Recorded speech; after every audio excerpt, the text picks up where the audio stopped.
Hey there everyone, this is Cliff, Curry Custom Cutlery.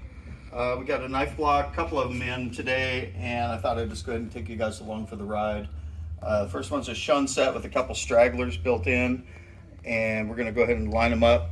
I did put some I had a viewer send me some Teflon tape, and I'm really liking it.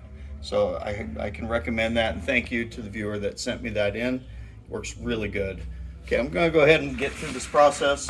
I'm just going to walk you through it and walk and talk and do what I do. We're going to do a three-step process today. The first step is the Cubitron P120. The second step will be the Trizac A30 and finish with the leather strop. It's that easy, and we'll just let you guys watch what I do. So when I hold it up, I'm looking at the damage, checking to see what's going on with it, and then I'll usually just run it down and run it back. Run it down, run it back. And that process actually cleans up the tip as well. The light overhead is critical to be able to see that the two surfaces have come together. That's all there is to it. Now I'm just going to run these through. It's usually just a quick swipe down and back, down and back.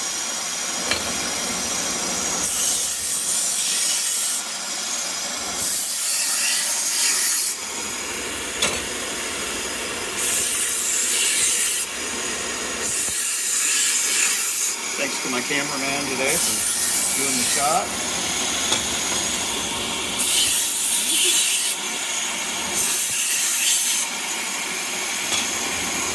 Painted, serrated. I'm just going to go ahead and I'm going to lightly touch it almost vertical from the back. You should be able to see a little burr come up right there along the bottom. And then if I'm really gentle, I'll just give it a quick little rub. And I feel it for toothiness.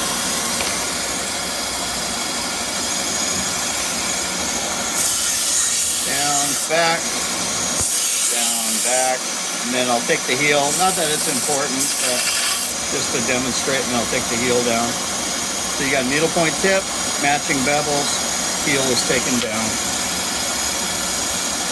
This one's got the weird bumpy serrations. It has been sharpened from the backside badly before. I'm just going to give it one nice smooth run down. I can see the burr come up.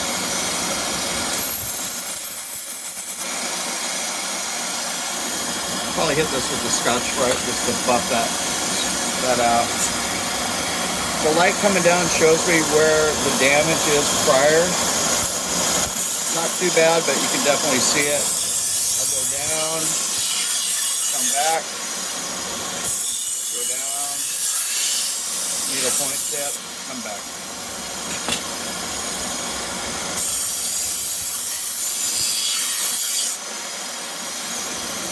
A little bit of a recurve in the middle of that one.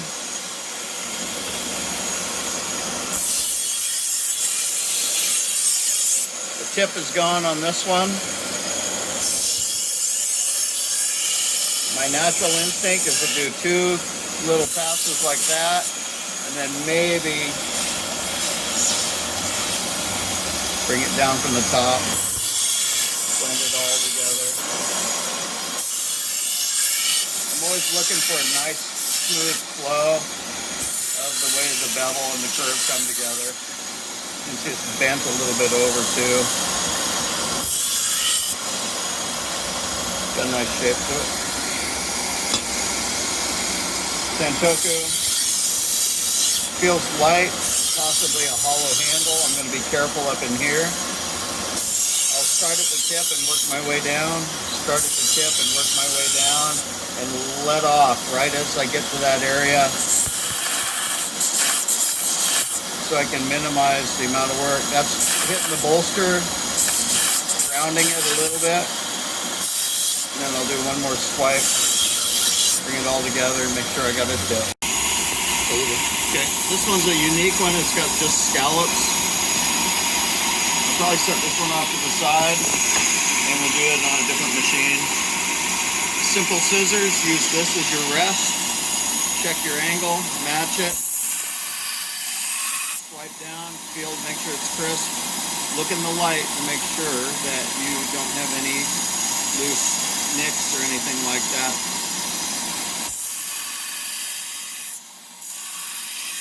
Close it together lightly, and that's all there is to that. Great little knife.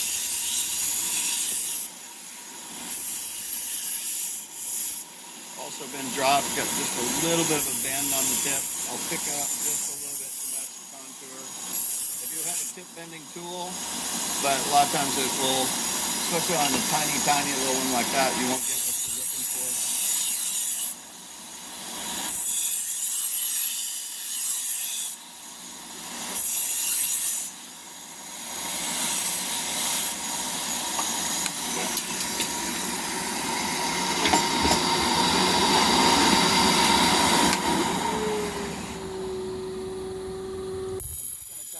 I'm going to re-strengthen the bottom of each scallop.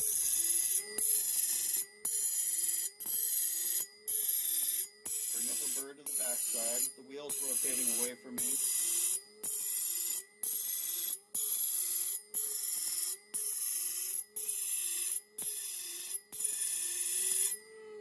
So that just put the gully back in, and then I'll just walk it right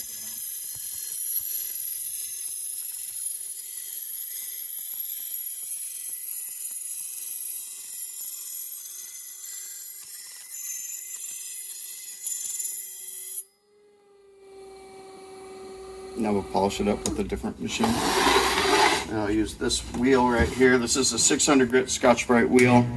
The burr's all on the back. You can see it in the light there. Yeah, you can see it. And this will move the burr to the bevel side. And then this will be at an angle.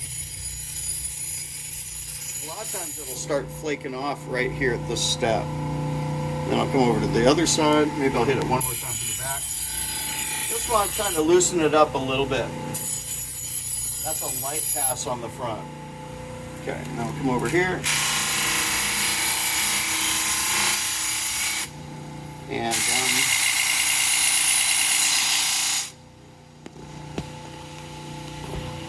okay, and that should be shaving sharp. We'll test it at the end. Let's go on to step 2. I'll put this one down here in the finished pile. The scissors are in the finished pile. Okay, step 2. We've done all the hard work. This is usually just a quick down and back, both sides. People ask why I do down and back and then do one big one on the other side. I'm using a different speed and a different pressure.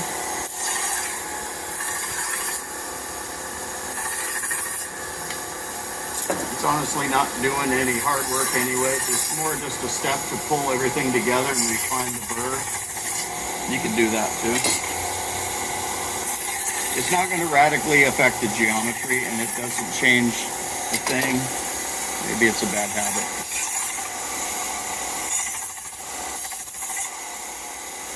One thing I do try to do is I try to keep the knife on the angle guide at all times. And that's how you get that matching, consistent bevel. Oops, that was my bad. Scallops are so tiny on that, they're almost gone. I didn't do that. They're already almost all worn out. It's okay.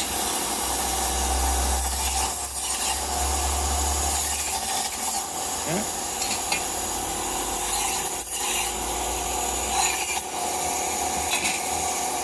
You can even just go, I like to go down and back just to make sure, but a lot of times you could just go 1, 2, 1, 2. Same with this, just give it a little rub, make sure it's popping. Then we'll do the final step, we'll do the stropping step. New stropping station.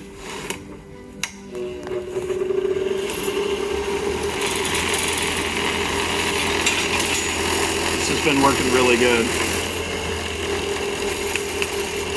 Little diamond spray, I preloaded with a little compound. Then I touch it when it feels sticky. It's got some stiction, then I know it's going to do what I want it to do. Down, back, swipe.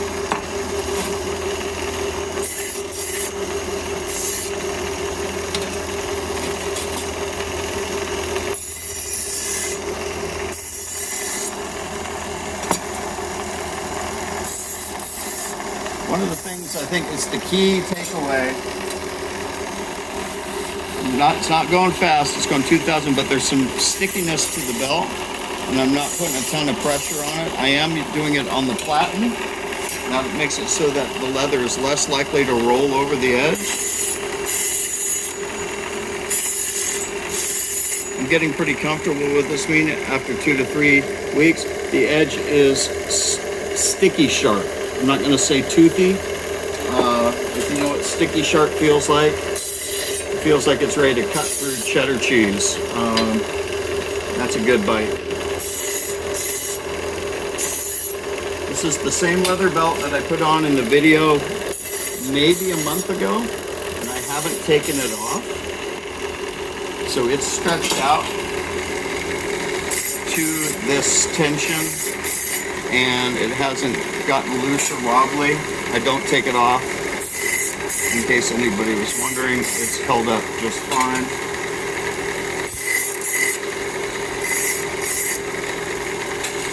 If you want to be fussy, don't throw them in the pile.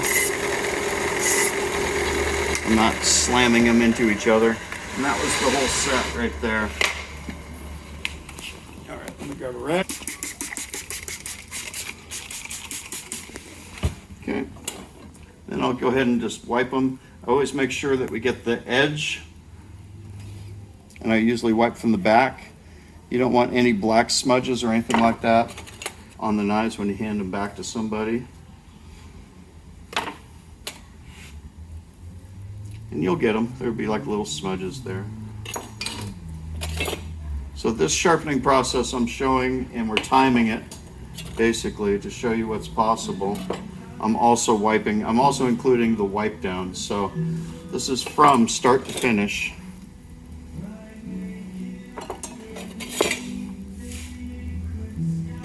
There's 2 reds, 5 steaks, pairing.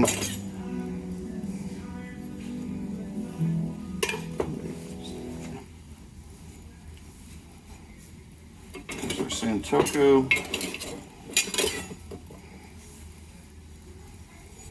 Small chef.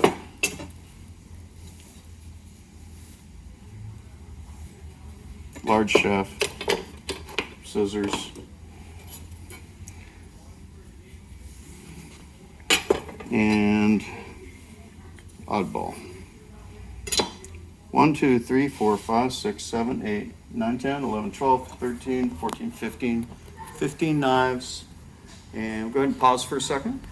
Okay.